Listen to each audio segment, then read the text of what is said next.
friends ভালনে খবৰ ৰাতিপুৱা উঠি দেখা পাওঁ যে টিকলাই চুঙা পিঠা কাটি আছে যোৱাকালি ঘৰৰ পৰা দি পঠাইছিল চুঙা পিঠা আৰু টিকলাই এতিয়া ধুনীয়াকৈ বাকালি গুচি আছে মানে বাঁহৰ বাকলিটো গুচি আছে গুচি উঠি এটা সাজত থলাক আৰু এতিয়া চাহ কৰলাক চাহেদি খাম আৰু আপোনালোককো দেখাই দিম মই 3 পিচ পিঠা ল'লোঁ ধুনীয়াকৈ চাহ তাহ খালোঁ চাহ তাহ খাই উঠি ফাৰ্মাচী গ'লোঁ আৰু ফাৰ্মাচীত যি কাম আছে কামখিনি ক'লোঁ ফাৰ্মাচীৰ কাম চাম কৰি ৰাস্তাৰ সিপাৰে গ'লোঁ যাই দেখা পাওঁ যে এটা গাছত লিখা আছে তোমাৰ নাম কি দেখা পাইছেনে আমার পাটাচার কাছে 3 জায়গা মানত লেখা আছে আপনাদের সেইভাগে লেখা আছে না নাই তোমার নাম কি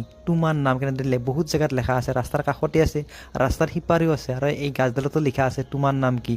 মোর বোধৰে এইটো এটা হৈছে আপোনাৰ এডভাৰ্টাইজ আজিৰ পৰা 8 বছৰমান আগতে লেখা আছিল ভয় নাখাব টাইগাৰ আহি আছে ঠিক তেনেদৰে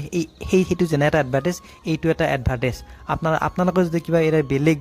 যদি কথা কিবা আছে মোক কমেণ্ট কৰি জনাবচোন দেখা পাইছেনে তোমাৰ নাম কি এনেদৰে বহুত জায়গাত লেখা আছে এইটো মিনি ব্লগ থেংক ইউ